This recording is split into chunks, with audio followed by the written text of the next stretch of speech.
بسم اللہ الرحمن الرحیم الحمدللہ رب العالمین والصلاة والسلام علی سیدنا مولانا محمد سید الاولین والآخرین وعلی آلہ واصحابہ اجمعین اما بعد۔ گزشتہ کے رکوع میں جنگ بدر کے بعد کے حالات پر جو احکامات دیے گئے تھے، کیا کرنا چاہیے کیا نہیں کرنا چاہیے، اس کے بارے میں ہم نے پڑھا۔ اب اس رکوع میں اللہ تعالیٰ خطاب کرتے ہوئے رسول اللہ صلی اللہ علیہ وسلم سے قیدیوں کے حوالے سے کچھ ہدایتیں جاری کر رہا ہے۔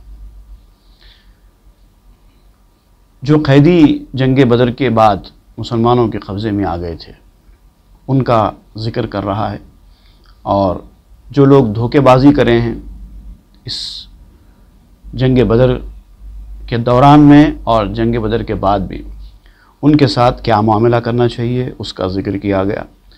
اور کچھ مسلمان جو ہجرت کر کے مسلمانوں کے ساتھ مدینہ منورہ نہیں آئے، بعد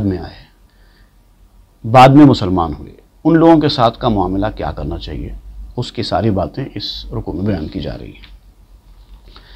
اعوذ باللہ من الشیطان الرجیم۔ یا ایھا النبی قل لمن فی ایدیکم من الاسریٰ ان یعلم اللہ فی قلوبکم خیرا یؤتکم خیرا مما اخذ منکم ویغفر لکم واللہ غفور رحیم۔ اللہ تعالیٰ فرماتا ہے کہ اے نبی، ان قیدیوں سے جو تمہارے قبضے میں ہیں آپ فرمائیے کہ اگر اللہ تعالیٰ نے تمہارے دلوں میں کوئی بات ایسی ہے جو اچھی ہے اور جان لی ہے اللہ تعالیٰ نے، تو اس کی خوبی، اس کا پھل، اس کا اجر وہ تم کو ضرور عنایت کرے گا۔ اس آیت کے پس منظر میں اس کی تفسیر میں یہ کہا گیا ہے کہ حضرت عباس رسول اللہ صلی اللہ علیہ وسلم کے چچا بعد میں ایمان لائے۔ جس وقت جنگ بدر کا معرکہ پیش آیا تھا، اس سے پہلے تک آپ مسلمان نہیں ہوئے تھے۔ جنگ بدر کے معرکے کے بعد آپ مسلمان ہوئے، اور جنگ بدر میں مسلمانوں کے خلاف لڑنے کے لیے آپ آئے تھے، کافروں کے ساتھ نکل کر۔ لیکن اس اثناء میں آپ دائرہ اسلام میں داخل ہو گئے، تو اب چونکہ اب آپ مسلمان ہو چکے تھے، تو لہذا حضرت عباس نے پوچھا کہ اس جنگ کے بعد جو کافروں سے وصول کیا جاتا ہے رہائی کے لیے فدیہ مقرر کیا گیا تھا، اب جو کافر قید میں آ چکے ان کی رہائی کے لیے ایک فدیہ مقرر کیا گیا، یہ فدیہ ادا کرو چلے جاؤ۔ تو ایک فدیہ مقرر کیا گیا سارے کافروں کی رہائی کے لیے۔ چونکہ حضرت عباس بھی گرفتار ہو کے آئے تھے کافروں کے ساتھ جنگ میں، اور اب مسلمان ہو چکے تھے، تو حضرت عباس کا یہ پوچھنا تھا کہ اب چونکہ میں مسلمان ہو چکا ہوں، دائرہ اسلام میں داخل ہو چکا ہوں، تو اب میرے فدیے کی کیا ضرورت ہے؟ تو حضور صلی اللہ علیہ وسلم نے ان سے فرمایا کہ جب تم نکلے تھے لڑنے کے لیے، اس وقت تو کافروں کے ساتھ نکلے تھے، تو مسلمانوں کے اور اسلام کے خلاف لڑنے کے لیے چونکہ نکلے تھے، بدر میں آئے تھے، تو اس لیے تم کو بھی فدیہ ادا کرنا پڑے گا۔ تو حضرت عباس نے اس وقت عرض کیا کہ یا رسول اللہ، میرے پاس تو کچھ مال دولت ہے نہیں کہ جو میں فدیہ ادا کر کے اپنی جان بچا لوں، تو کہاں سے لاؤں گا میں اتنا پیسہ فدیہ ادا کرنے کے لیے؟ تو حضور صلی اللہ علیہ وسلم نے ان سے پوچھا کہ تم اور تمہاری بیوی ام الفضل نے کچھ پیسے فلاں جگہ جو دفن کیے تھے، اور تم نے اپنی بیوی سے کہا تھا کہ اگر میں جنگ میں مارا جاؤں تو یہ مال جو ہے میرے بچوں کو، ان کے جو بچے تھے فضل، عبداللہ اور قسم، ان کو دے دینا، یہ بچوں کی رقم ہے۔ یہ کہہ کر تم نے خزانہ فلاں مقام پہ جو دفن کیا تھا وہ لے کے آؤ۔ بس یہ سنتے ہی حضرت عباس حیرت میں پڑ گئے اور بولے کہ یہ میری اور میری بیوی کے سوا کسی کو نہیں معلوم تھا۔ اس سے پتہ چلتا ہے کہ آپ نبی برحق ہیں، ایمان تو میں پہلے سے لا چکا، اب تو میرا ایمان اور مضبوط ہو گیا ہے۔ چنانچہ روایتوں میں بیان کیا جاتا ہے کہ سارے کافروں سے جو فدیہ وصول کیا گیا ایک ایک قیدی کے حساب سے وہ 20 اوقیہ تھا، ایک قیدی کے حساب سے 20 اوقیہ. اس زمانے کا اوقیہ جو ہے ایک وزن تھا، وہ وزن کے حساب سے اس کو لیا جاتا تھا. تو یہ اس زمانے کا وزن تھا اوقیہ. تو 20 اوقیہ مقرر کیا گیا ایک قیدی کے بدلے میں. لیکن حضرت عباس سے 100 اوقیہ لیے گئے. اور یہ بھی بتایا جاتا ہے کہ آپ کے دونوں بھتیجے جو تھے، عقیل اور نوفل، جو حضرت عباس کے، ان کا بھی اوقیہ لیا گیا. اور یہاں تک کہ ان کے ایک حلیف تھے عتبہ، ان کا بھی فدیہ لیا گیا. سب حضرت عباس کو ادا کرنا پڑا. تو کہا جاتا ہے کہ یہ آیت اسی پس منظر میں نازل ہوئی کہ اے نبی آپ فرمائیے کہ ان قیدیوں سے جو تمہارے قبضے میں ہیں، تمہاری اس وقت ملکیت میں ہیں، رہائی کے لیے جو فدیہ وصول کیا جا رہا ہے وہ سب ادا کریں. اور اگر یہ صورتحال ہے جیسے عباس کی ہوئی ہے، اب مسلمان ہو گیا، مجھے کیا ضرورت ہے فدیے کی، حکم ہے دینے کا، دینا ہوگا. اب یہ ہے کہ مسلمان ہونے کے بعد جو فدیہ ادا کر رہے ہیں اس کا بدلہ اللہ تعالیٰ دے گا. تمہارے دلوں میں اگر کوئی خوبی ہے، کوئی اچھائی ہے، کوئی ایسی چیز ہے تو اس کا اجر اللہ تعالیٰ اس سے بہتر دے گا جو تم نے. خیر مما اخذ منکم، جو تم سے لیا گیا ہے اس سے بہتر دے گا. ویغفر لکم، اور تمہارے قصور کو بخشے گا. اللہ غفور الرحیم، اور اللہ تعالیٰ مغفرت کرنے والا اور رحم کرنے والا ہے. وَإِن يُرِيدُوا خِيَانَتَكَ فَقَدْ خَانُوا اللَّهَ مِن قَبْلُ فَأَمْكَنَ مِنْهُمْ. اور اگر یہ لوگ فدیہ دے کر چھوٹ جانے کے معاملے میں اگر کوئی دھوکے بازی کا مظاہرہ کریں، آپ کے ساتھ دھوکے بازی کرنے کا، خیانت کرنے کا کچھ ایسا ارادہ کریں، تو یاد رکھیے کہ اس سے پہلے بھی ایسے لوگوں نے اللہ تعالیٰ کے ساتھ دھوکہ کرنے کی بہت کوشش کی ہے. اور یہی وجہ ہے کہ آج ان کا یہ حال ہوا ہے. اللہ تعالیٰ نے ان کے سارے چیزوں کو تمہارے قابو میں کر دیا ہے. آج یہ جو تم ڈومینیٹ کر رہے ہو ان کے اوپر، یہ اسی دھوکے بازیوں کا نتیجہ ہے ان کی. اللہ تعالیٰ علم رکھنے والا بھی ہے، حکمت والا بھی ہے. وہ دلوں میں کیا ہے جانتا ہے، اور کس وقت کیا تدبیر کرنا ہے سب جانتا ہے. ان الذین آمنوا وہاجروا وجاہدوا باموالہم وانفسہم فی سبیل اللہ، جو لوگ ایمان لائے، ہجرت کی، جب ان سے کہا گیا کہ چلو اب وطن چھوڑو، اب ہجرت کرنا ہے، تو وہ ہجرت کرنے کے لیے تیار ہو گئے. جاہدوا باموالہم وانفسہم، اور اپنے جانوں سے اور اپنے مالوں سے اللہ کی راہ میں جہاد کیا، فی سبیل اللہ. والذین آووا، اور جنہوں نے ہجرت کر کے آنے والوں کو اپنے گھروں میں پناہ دی، ان کی ایک ایک چیز کا خیال رکھا. ونصروا، ان کی مدد کی. بعضهم اولئک بعضهم اولیاء بعض، یہی ایک دوسرے کے سچے دوست ہیں. اب دوستی کا معیار یہاں پر یہ بتایا گیا ہے کہ وہ ایمان کے راستے میں ضرورت پڑے تو ہجرت کر کے نکلنا، ضرورت پڑے تو اپنا جان مال سب کچھ ایمان کے راستے میں لٹانا، اور ضرورت پڑے تو اپنے گھر میں یا اپنی کمائی میں سے دوسروں کا حق نکالنا، دوسرے بھائیوں کا. یہ فرائض ہوتے ہیں دینی بھائیوں کے. والذین آمنوا ولم یہاجروا ما لکم من ولایتہم من شیء حتی یہاجروا.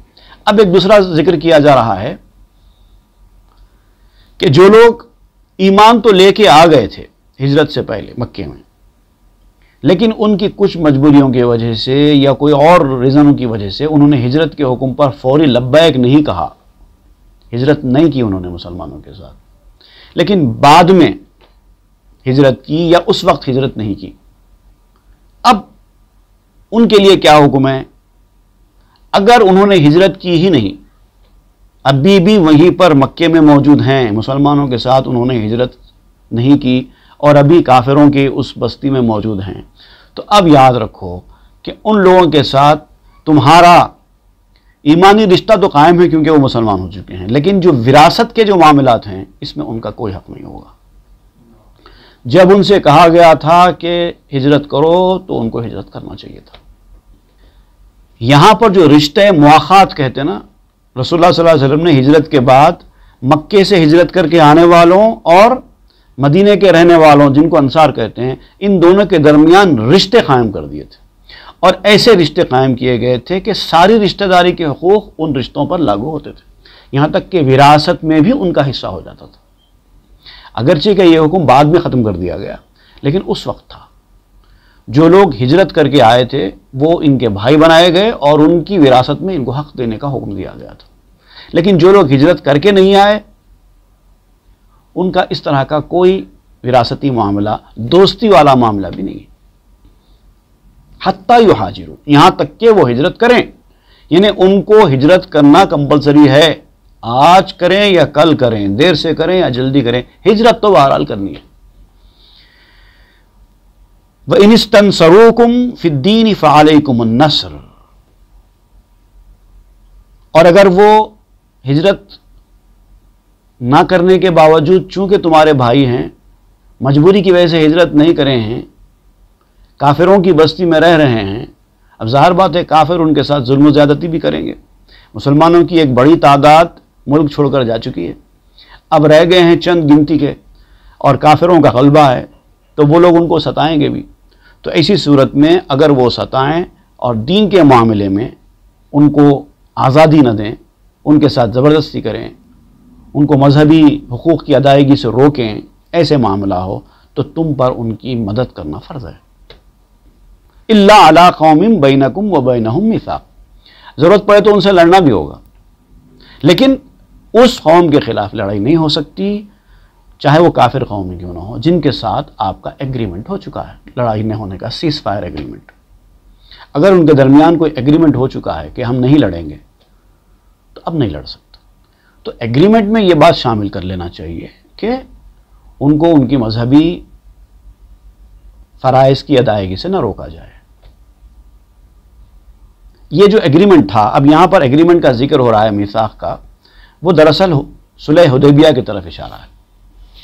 آپ کو میں بتاؤں اسلام کے جو اہم ترین واقعات ہیں اس میں سے ایک صلح حدیبیہ بھی ہے۔ حضور صلی اللہ علیہ وسلم نے ہجرت فرمائی مکے سے مدینے کو، یہ جو ہے 610 عیسوی کا واقعہ ہے، وہیں سے اسلامی کیلنڈر ہجری شروع ہوتا ہے۔ 610 عیسائی تاریخ کے حساب سے، کیلنڈر کے حساب سے، گریگورین کیلنڈر کے حساب سے 610 یہ سال بنتا ہے۔ 610 عیسوی میں حضور صلی اللہ علیہ وسلم نے نبوت کا اپنے اعلان فرمایا، اس کے بعد 622 میں ہجرت ہوئی، اور ہجرت سے اسلامی جو کیلنڈر ہے ہجری وہ شروع ہوا۔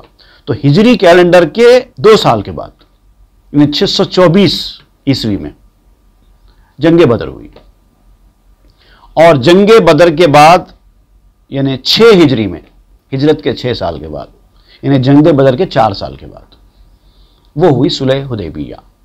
چونکہ مسلمان مکے شریف سے مدینہ شریف آ چکے تھے، یہاں سے پھر مکے والوں کے ساتھ ان کا سیز فائر ایگریمنٹ ہوا، کچھ کنڈیشنز کے ساتھ لڑائی جھگڑا بند کرنے کا معاہدہ ہوا۔ تو اگر لڑائی جھگڑا بند کرنے کا معاہدہ ہے تو پھر انڈیویجول کے لیے وہ ایگریمنٹ توڑا نہیں جائے گا، ورنہ اگر ایگریمنٹ نہ ہو تو ان کی مدد کرنا مسلمانوں پر ضروری ہے۔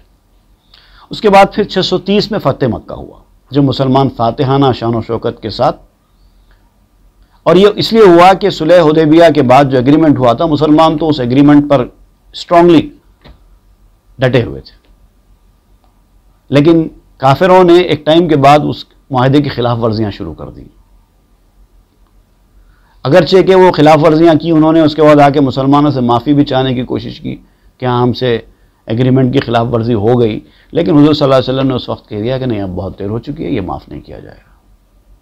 اس کے بعد پھر مسلمانوں نے چڑھائی کی، اور 630 عیسوی میں فتح مکہ کا واقعہ ہوا، حضور صلی اللہ علیہ وسلم کے پردہ فرمانے سے 2 سال پہلے۔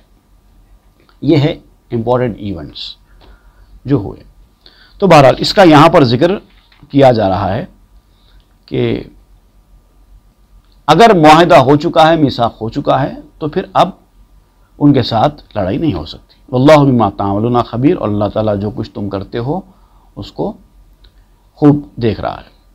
والذین کفروا بعضهم اولیاء بعض، اور جنہوں نے کفر اختیار کیا وہ ایک دوسرے کے حمایتی ہیں، وہ تو کریں گے۔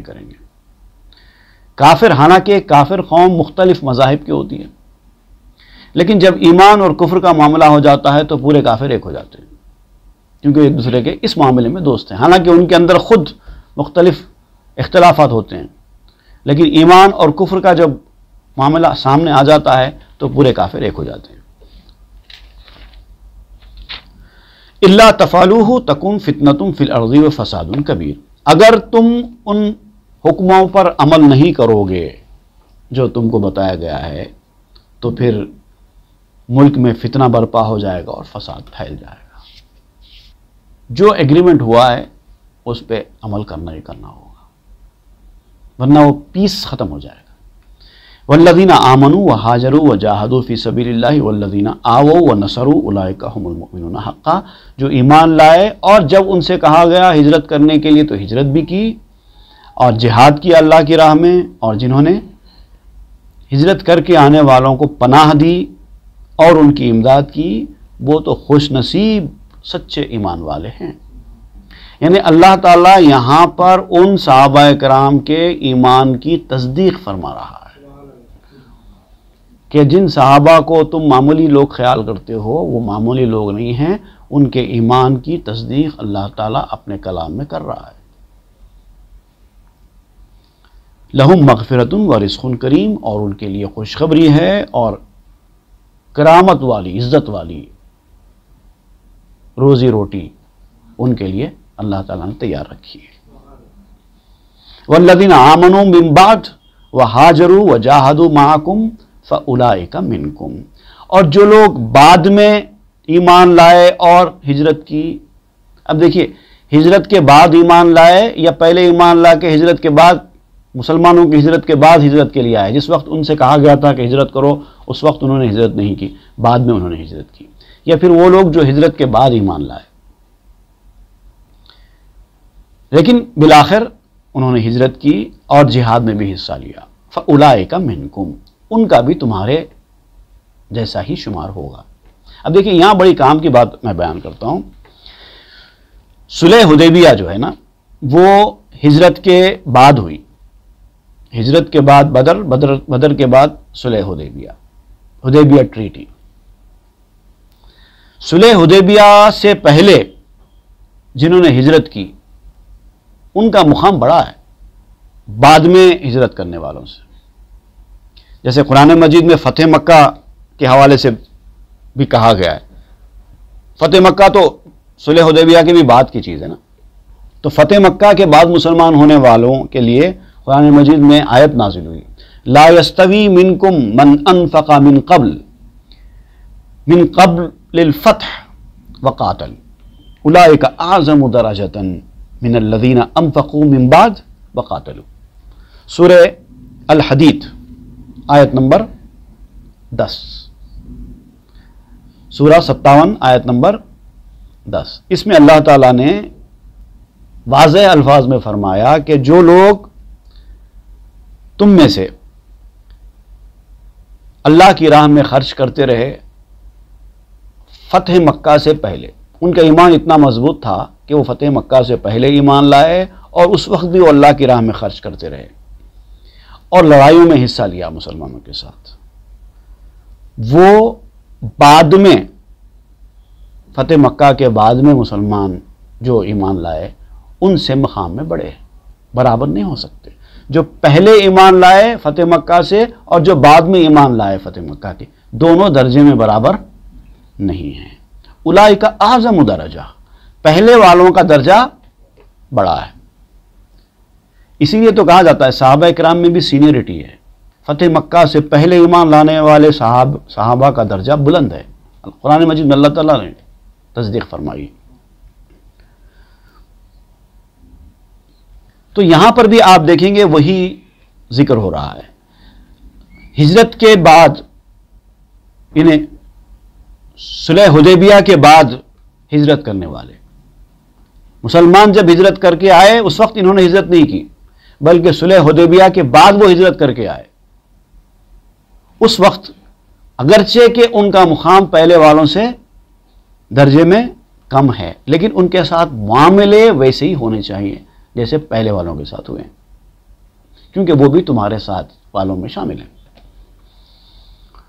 وَأُولُو الْأَرْحَامِ بَعْضُهُمْ أَوْلَىٰ بِبَعْضٍ فِي کتاب اللہ۔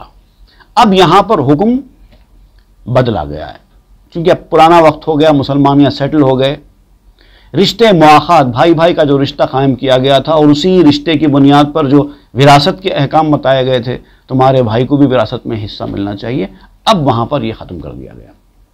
اب یہ حکم دے دیا کہ نہیں، جو تمہارے ریل میں قریبی رشتہ دار ہیں خونی، انہی کو وراثت میں شامل کیا جائے گا۔ رشتہ دار تمہارے خونی وہی حقدار ہیں وراثت حاصل کرنے کے، اور یہ حکم الہی ہے۔ ان اللہ بکل شیء علیم، اور بے شک اللہ تعالیٰ ہر چیز کو جاننے والا ہے۔ مصلحتاً بعض وقت بعض احکام دیے جاتے ہیں، بعض وقت بعض احکام اٹھا لیے جاتے ہیں، یہ حکمت کا تقاضا ہے، اور تم اس کو کتنا ادا کرتے ہو، کتنا اس کو نظر انداز کرتے ہو، کتنا مختلف ریزنز بنا کے، ہیلے بنا کے تم ان سے بچنے کی کوشش کرتے ہو، یہ ساری چیزیں کیا ریئل مجبوری ہے، کیا ہے کیا نہیں، اللہ تعالیٰ ہر چیز سے واقف ہے، اس سے کچھ چھپا ہوا نہیں۔ صدق اللہ العظیم وصدق رسول النبی الامین الکریم ونحن علی ذلک لمن الشاہدین والشاکرین، آمین والحمد للہ رب العالمین۔